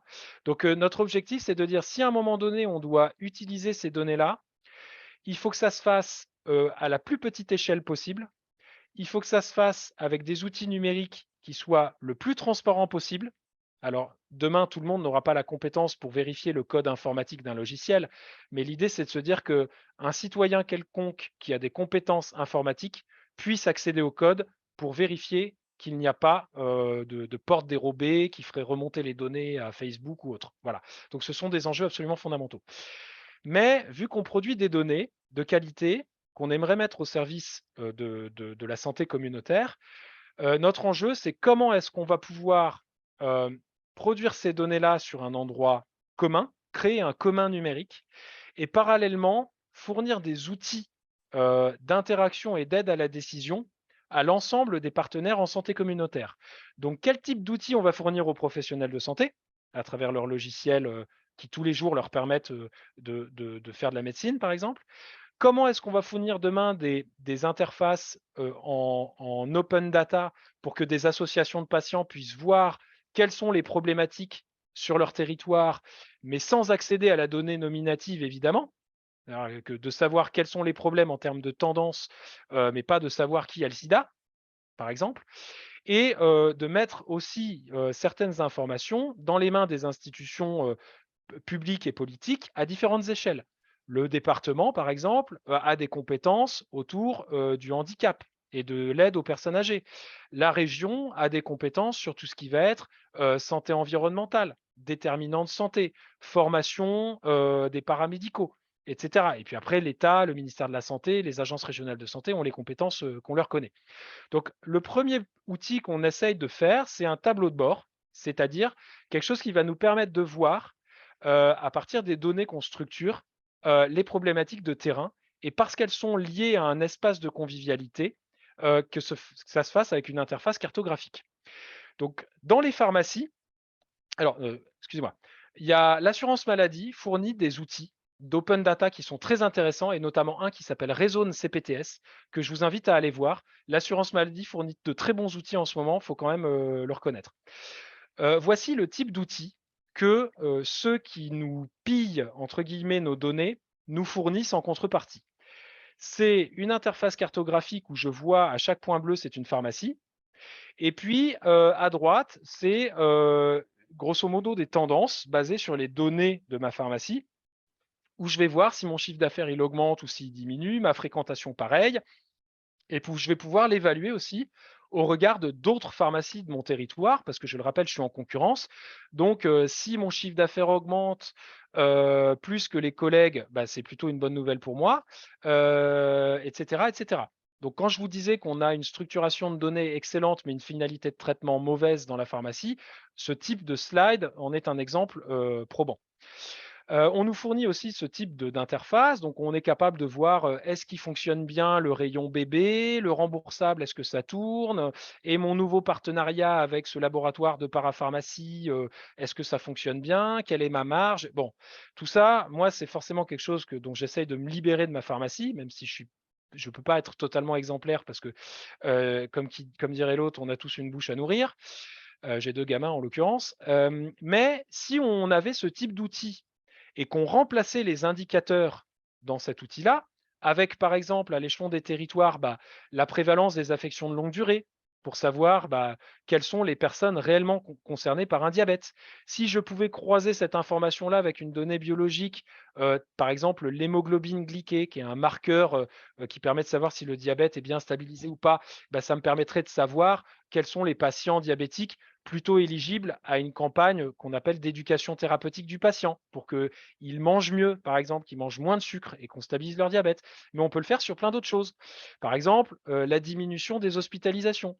Si demain je suis capable de montrer que je diminue la réhospitalisation parce que je fais du bon boulot, on pourrait avoir une espèce de paiement entre guillemets à la performance pour les économies générées liées au fait que les gens vont moins à l'hôpital chez moi qu'ailleurs. Je pourrais évaluer, mon bon usage du médicament vis-à-vis des antibiotiques. Parce que on sait que l'antibiorésistance est un problème. Et puis après, je peux faire pour plein de trucs. J'y reviendrai tout à l'heure sur des cas d'usage, mais suivre l'évolution des personnes, qui fument, ou des gens qui sont en burn-out ou des ados, en surpoids, harcelés sur les réseaux sociaux. Bref, on a des outils qui aujourd'hui existent, il faudrait les mettre dans le libre open source. Et aujourd'hui, on est capable de structurer des indicateurs small data, des petites données à l'échelon de territoire de vie, des bassins de convivialité, où on pourrait utiliser ces indicateurs-là pour savoir si on fait du bon boulot. Donc d'un point de vue stratégique et tactique, c'est le Graal. Honnêtement, c'est n'importe quel chercheur en santé publique euh, rêve de ce type d'outil. Alors, ce qu'on a fait d'extrêmement, concret. Alors, j'ai imaginé une petite citation de MacGyver parce que vous l'aurez compris, j'aime bien la bidouille. Avoir un couteau suisse, c'est pas neutre. Au sens où, on est aussi conscient que n'importe quel, outil technique, peut être détourné de son usage et qu'il faut être toujours, conscient que, la neutralité de l'outil est une chimère. Même si un couteau suisse, c'est extrêmement pratique. Avoir une diversité de petites compétences pour survivre demain, c'est intéressant. Mais, toujours essayer de la faire passer à la moulinette, de tout un tas d'esprits critiques pour essayer de composer un système de santé qui puisse répondre aux équilibres de demain et notamment vis-à-vis des limites physiques, que vous connaissez bien. Premier confinement, le covid nous tombe dessus, on ne sait pas ce que c'est, personne ne sait ce que c'est, tout le monde panique. On essaie de se dire: «Bon, qu'est-ce qu'on va pouvoir faire de manière très concrète?» Eh bien, idéalement, il faudrait éviter que les personnes âgées fragiles viennent à la pharmacie parce que, elles risquent d'attraper le covid et d'en mourir. Et parallèlement, il faudrait qu'elles évitent de rester confinées chez elles sans médicaments, parce que si elles arrêtent leur traitement, parce qu'elles ont peur, parce qu'elles veulent pas sortir, eh bien, elles risquent de décompenser et de mourir aussi. Ça a été cette période-là l'essor de la télémédecine. Alors il y en a plein qui se sont gargarisés, Doctolib en premier, mais quand on est sur des objets physiques, le sac de riz, la baguette de pain ou le médicament, difficile de faire de la dématérialisation et de la télémédecine. Donc tout le monde se gargarise sur la télémédecine, mais in fine, les Français se retrouvent, à la supérette, à la boulangerie et à la pharmacie. Donc comment est-ce qu'on arrive à composer des choses beaucoup plus pertinentes sur un terrain tout à fait physique? Donc on a fait un traitement de données, c'est-à-dire qu'on a requêté notre base de données et j'ai oublié de préciser auparavant, donc je vais le préciser tout de suite. Là où est le super pouvoir des équipes de soins, c'est parce qu'on fait partie d'une équipe structurée juridiquement en CISA, parce qu'on a un commun juridique, on a le droit de partager l'information et on a le droit de traiter l'information sans en référer à la CNIL, la Commission nationale informatique et liberté. Et ça, c'est un détail, mais qui est absolument énorme. vis-à-vis de ce que ça implique. C'est un peu, en fait, ce qu'on fait dans le soin de premier recours, c'est ce qui se passe à l'hôpital. Si vous avez un problème, que vous allez à l'hôpital, une fois passé l'admission des urgences, à chaque fois que vous allez rencontrer quelqu'un, un professionnel de santé, un aide-soignant, un interne en médecine, il ne va pas être obligé de vous redemander votre consentement pour accéder à votre dossier médical. Le fait que vous passiez l'entrée de l'établissement de santé fait que derrière, les gens ont une extension du partage du secret médical au regard de leurs compétences, qui est tacite, qui est par défaut. Voilà. Et ben nous, c'est un petit peu pareil. Et quand, un traitement de données est en lien avec notre projet de santé, par exemple, faire en sorte que les gens fument moins sur un territoire, j'ai le droit d'afficher la liste nominative de toutes les personnes qui fument sur mon territoire. Parce que derrière, ça veut dire que je vais pouvoir aller, par exemple, les appeler pour une campagne du mois sans tabac. J'y reviendrai après. Donc, on a le droit de faire du traitement de données. Donc, nous, ce qu'on a fait, c'est qu'on a fait du traitement de données et on a sorti la liste de toutes les personnes qui ont plus de 75 ans et qui sont polymédiquées et qui ne sont pas près d'un bourg où il y avait une pharmacie. Et ces données-là, on les a mis. Alors, au passage, vu que j'ai mon petit calendrier colorié, je sais à quel moment les personnes âgées vulnérables vont manquer de médicaments. Donc, je sais quand aller les voir. Vu que, alors, toutes mes données, je les mets dans une carte, c'est ce qu'on a fait à l'époque, qui reprend le code couleur, ce qui me permet de savoir sur mon territoire et seulement sur mon territoire, quelles sont les personnes fragiles polymédiquées avec beaucoup de médicaments, quand elles vont avoir besoin de leurs médicaments. Et vu que je suis sur un outil cartographique, je suis aussi capable de calculer donc ce qu'on appelle des isochrones, c'est-à-dire des distances d'un point A vers un point B qui sont mesurées en termes de temps, pour organiser une tournée de dispensation à domicile. Voilà. Donc, vu que mes médicaments, ils sont déjà rangés de manière nominative dans ma pharmacie, bah, il m'a suffi de prendre mes petites barquettes, de construire et de les mettre dans une petite armoire sur roulettes que j'ai pu mettre, dans ma voiture, qui en l'occurrence est électrique. Je ne vais pas revenir sur le débat si c'est bien ou pas, la voiture électrique, mais en l'occurrence, c'est le cas chez nous, dans ma pharmacie, et j'ai pu aller dispenser les médicaments des personnes les plus fragiles et les plus sensibles à l'échelon de mon territoire, en quelques jours. C'est-à-dire que ce qu'on a fait là, alors vous direz: «Ouais, OK, est-ce que je dois considérer ça comme quelque chose d'incroyable ou pas?» Ce qui est sûr, c'est qu'on a été les seuls à le faire en France. Et ça, typiquement, c'est quelque chose, une adaptation extrêmement agile, extrêmement rapide face à une surprise, et c'est typiquement quelque chose qu'on appelle de la résilience. Voilà. Et donc, au passage, tout à l'heure, je vous disais, on doit limiter, alors non, je ne vous l'ai pas dit, mais notre principal problème éthique quand on gère de la donnée de santé, c'est le risque qu'on appelle de réification. La réification, c'est quand on commence à traiter les gens comme des choses, comme des objets, dès lors qu'on les met dans des fichiers. C'est-à-dire que le simple fait de faire du traitement de données et de ne pas avoir les personnes en face de nous fait que, bah, si vous passez votre journée à manipuler des tableurs Excel qui concernent des vrais gens dans la vraie vie, mais que vous les voyez jamais, eh ben, c'est un risque de maltraitance. Et malheureusement, c'est typiquement ce qu'on constate aujourd'hui dans le système de santé, très industrialisé. Et voilà, j'aimerais bien savoir s'il était toujours vivant, ce qu'Ivan Illich pourrait nous dire de ça. Mais typiquement, la réification, c'est notre principal effet iatrogène dans le numérique en santé. Donc, pour prévenir cette réification, il faudrait que ceux qui aient le plus gros pouvoir de traitement de données soient les gens du terrain qui soient capables d'aller voir les gens. Et donc nous, c'est ce qu'on a fait, et c'est pour ça qu'on essaye de limiter ce risque-là. C'est que une fois que j'ai fait mon traitement de données, bah, je suis allé voir les personnes. Donc, je toque à la porte, et je dis: «Bah, bonjour, je vous apporte vos traitements, comment ça va? Est-ce que vous avez à manger? Est-ce que, vous avez des symptômes? Est-ce que vous vous sentez bien d'un point de vue psychosocial? Vous avez peur? Vous n'avez pas peur?» Et puis j'informe. Et au passage, quand je vais chez les gens, d'un point de vue cartographique, je replace très précisément, le point GPS de la personne. Parce que imaginez que demain j'attrape le covid, ou un aide-soignant, ou le livreur des repas, ou l'infirmier attrape le Covid, qui doit se faire remplacer en catastrophe par un professionnel qui n'est pas du territoire, vu les contraintes géographiques que j'ai sur le plateau de Millevaches, je peux vous assurer qu'il va passer plus de temps à chercher où est la porte d'entrée de Madame Michu qu'à lui donner ses médicaments ou son plateau repas.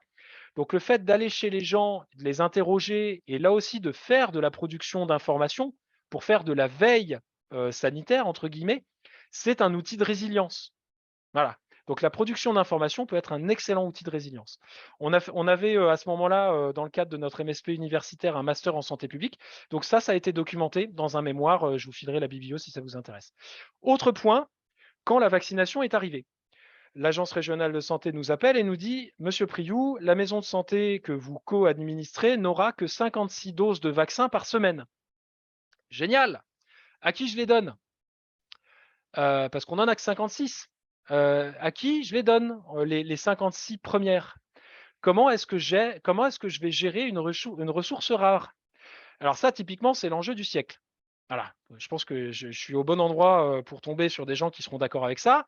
C'est-à-dire que si on ne gère pas une ressource rare selon une certaine forme de justice distributive, eh ben, on va finir par tous se foutre sur la tronche pour, la dernière boîte de paracétamol, le dernier morceau de bout de bois pour, se chauffer, ou la dernière baguette de pain pour nourrir son gosse. Donc là, c'est pareil, on a besoin de gérer la ressource rare sur des critères probants et de manière la plus transparente possible. Donc qu'est-ce qu'on a fait? Ben, on a requêté notre population la plus fragile, théoriquement la plus éligible à la vaccination parce que, avec un risque de mourir énorme et donc grosso modo, on a pris les plus de 75 ans, avec une affection de longue durée ou une fragilité avérée, par exemple un handicap. Et qu'est-ce qu'on a fait? On a sorti un tableur Excel avec, 7-8 colonnes. Le poids du tableur Excel, c'est quelques kilooctets, c'est-à-dire que c'est moins que n'importe quelle, photo prise avec un smartphone. Donc en termes de sobriété numérique, pour un outil d'une importance stratégique aussi énorme au regard d'une justice distributive, c'est quand même assez négligeable. Et donc, on a appelé les gens, vu qu'on a leur numéro de téléphone, on a leur âge, on sait s'ils sont malades ou pas, et vu qu'on travaille sur des données de vie réelles, on sait comment ils s'appellent, nom, prénom. On les a appelés. Rendez-vous tel jour, telle heure au centre de vaccination. Surtout, vous vous taisez parce qu'il n'y aura pas une dose de plus. Vous êtes éligible prioritaire au regard de vos critères cliniques. Et puis, si vous ne pouvez pas vous déplacer, on va même venir vous chercher. Voilà, et on a fait une petite publi dans une revue pharmaceutique à comité de lecture, donc ça ne mange pas de pain, c'est toujours intéressant. Autre point, alors là, on est où c'est probablement l'une de nos plus grandes fiertés, c'est que nous avons, dans le cadre d'un projet de recherche dont la thèse va être soutenue à l'Université de Bourgogne-Franche-Comté ce 15 décembre, il y a 3 ans, on a mis en place ce qu'on appelle des cercles de qualité médecins-pharmaciens. C'est un concept suisse et ça a été porté par la pharmacienne clinicienne, de notre équipe qui s'appelle, Élisa Castagnier, qui fait peut-être partie des gens connectés tout de suite.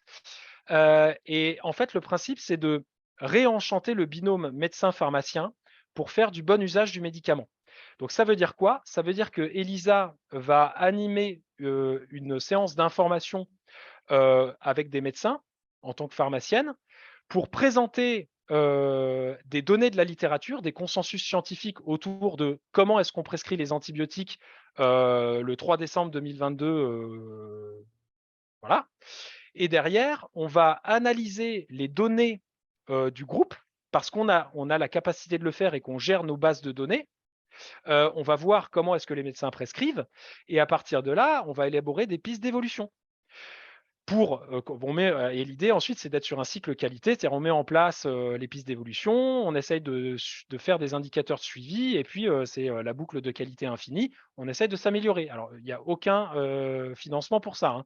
On fait tout en pro bono, comme je l'ai dit, c'est quand même, dommage, mais on l'a fait au moins une fois dans notre vie. Donc en quoi ça consiste? Vous avez ici un tableau qui reprend la toxicité de certains anti-inflammatoires que probablement certains d'entre vous ont déjà pris, par exemple l'ibuprofène qui est en vente libre, au regard de la toxicité cardiovasculaire, rénale ou gastro-intestinale, parce que ça peut provoquer des brûlures d'estomac, des différentes molécules. Donc ce qui est en vert, c'est plutôt ce qui est à privilégier, et puis jaune, orange, rouge, c'est ce qui est à éviter, pour éviter la iatrogénie médicamenteuse. Donc ça, c'est le rappel qu'on fait aux médecins avec derrière, de la publication scientifique internationale. Et donc, parce qu'on requête notre base de données, on est capable de faire des camemberts où on sait comment est-ce que nos médecins prescrivent au regard des diagnostics cliniques. C'est-à-dire si je sais que, cette personne-là a été diagnostiquée pour cette pathologie, je suis capable de dire si c'est bien ou pas, le médicament qu'on lui a prescrit. Typiquement, ce type d'outil aurait permis d'éviter l'affaire Mediator. parce qu'on aurait vite vu que le Mediator avait été beaucoup trop prescrit hors autorisation de mise sur le marché en tant que coupe-faim à des personnes soit en prédiabète, soit en surcharge pondérale. Donc, quand je vous dis que la structuration des bases de données légères, autogérées par des petites équipes qui coopèrent à l'échelon local, permet de faire des choses incroyables, c'est typiquement faire de la surveillance des médicaments quasiment en temps réel. Et là, on a eu une petite publi avec l'ensemble des partenaires de la recherche clinique dans Prescrire, qui est quand même une des revues les plus prestigieuses à comité de lecture en médecine en France. Voilà. Allô, Monsieur Oui, Priou. oui, Alors, est-ce que vous pensez pouvoir vous rapprocher de votre conclusion afin qu'il y ait quelques tout à débats fait, ensuite? tout à fait. J'y suis là, je suis sur la fin des retours d'expérience et j'y suis dans 5-10 minutes. OK. Voilà. Autre point sur la production de données, c'est-à-dire que ça nous permettrait de faire des comparaisons de prix journaliers d'un point de vue médico-économique. C'est-à-dire que, au regard d'une efficacité thérapeutique qui maintient en bonne santé les gens, je serais aussi capable de dire à efficacité égale quel est le médicament qui coûte le moins cher. Et donc ça nous permettrait de, entre guillemets, maintenir en bonne santé les finances communes gérées par l'assurance maladie.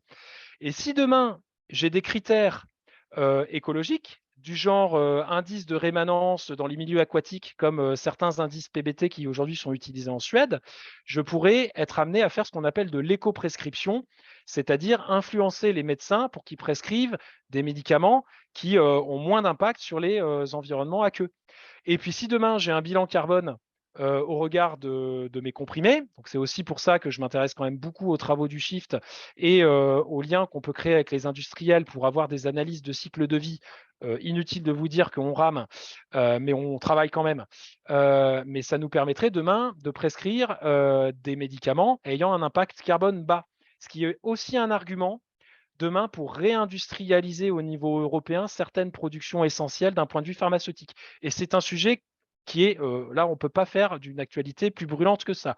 Je ne sais pas si vous avez vu passer dans les médias, mais paracétamol, amoxicilline, prednisolone, aujourd'hui, il y a des tensions d'approvisionnement au niveau européen.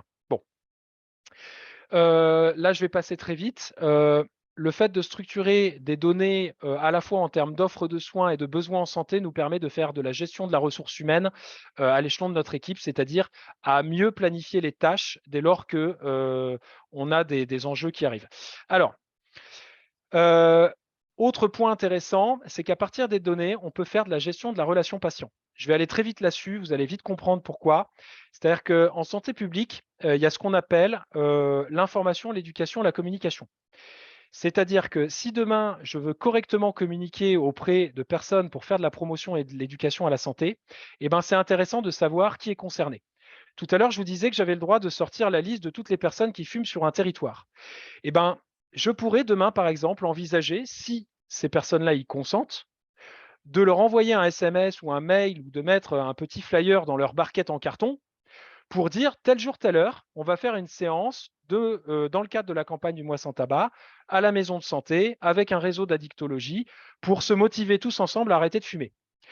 Je pourrais demain, sur le même principe, requêter toutes les personnes qui consentent à donner leur sang pour en leur envoyer un lien vers un Framadat, donc l'équivalent d'un Doodle mais en logiciel libre, pour qu'ils puissent remplir des créneaux de disponibilité pour que demain, ce ne soit pas les patients qui aillent à une campagne de l'établissement français du sang, que ce soit l'établissement français du sang qui vienne à Buja parce que je me suis mis d'accord avec tous ceux qui consentent à donner leur sang sur le territoire à venir ce jour-là pour le donner.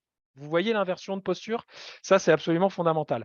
Demain, on pourrait avoir des soirées, entre guillemets, diabétiques et légumes verts. Il existe une expérimentation aux États-Unis qui s'appelle la Fresh Food Pharmacy, où en fait, pour des patients diabétiques non stabilisés, ce sont des paniers de légumes produits localement en bio qui sont remboursés par la Sécu.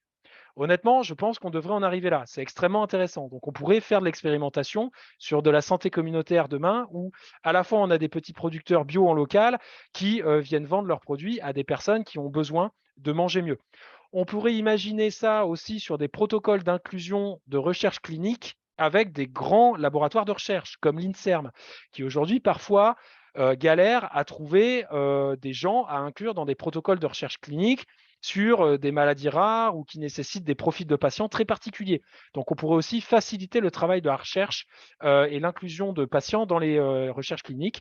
Et puis, autre exemple en santé communautaire, si demain, vous avez une institution comme une communauté de communes qui veut, comme je le disais, financer de la prévention sur les perturbateurs endocriniens dans les crèches et les MAM qu'elle gère, eh ben, elle pourrait tout à fait demander à l'équipe de soins de sortir la liste de toutes les femmes enceintes ou de tous les jeunes parents à l'échelon du territoire qui sont concernés par cette formation-là et leur dire rendez-vous tel jour, telle heure. Donc, c'est important, quand on parle de technologie frugale et conviviale, il faut que la frugalité soit dans l'outil en tant que tel, c'est-à-dire vis-à-vis de ce que ça consomme en termes de ressources énergétiques et minières, mais surtout que ce que ça permette, c'est une convivialité, à savoir une mise en lien de personnes physiques à un moment donné qui crée de la santé communautaire, mais qui aussi diminue le risque de réification. Et voilà. Donc voilà, réduction du risque en santé communautaire. Alors j'ai mis la voie du milieu ici, tout simplement parce que les deux seules options aujourd'hui qu'on voit, c'est celle des deux blocs dominants politiques, États-Unis et Chine. C'est que soit d'un côté, on supprime la solidarité et on est sur un système de santé très individualiste, où si on n'a pas les moyens, on ne se paye pas d'assurance santé et on est bardé d'objets connectés pour que l'assurance ajuste notre taux de cotisation. Soit en Chine, on est sur le crédit social, où si on mange un peu trop souvent de frites, on n'aura plus accès à la bibliothèque parce qu'on risque d'être malade et c'est pas bon pour la communauté. Bon, l'idée, c'est de trouver une voie du milieu qui respecte les individus et qui maintienne la solidarité. Je passe, on pourrait aller beaucoup plus loin aussi sur des notions derrière de réseau social en santé communautaire. Pour ça, il y a un excellent site qui est libre et open source qui s'appelle Communecté, qui est un très bon exemple de ce qui pourrait être faisable.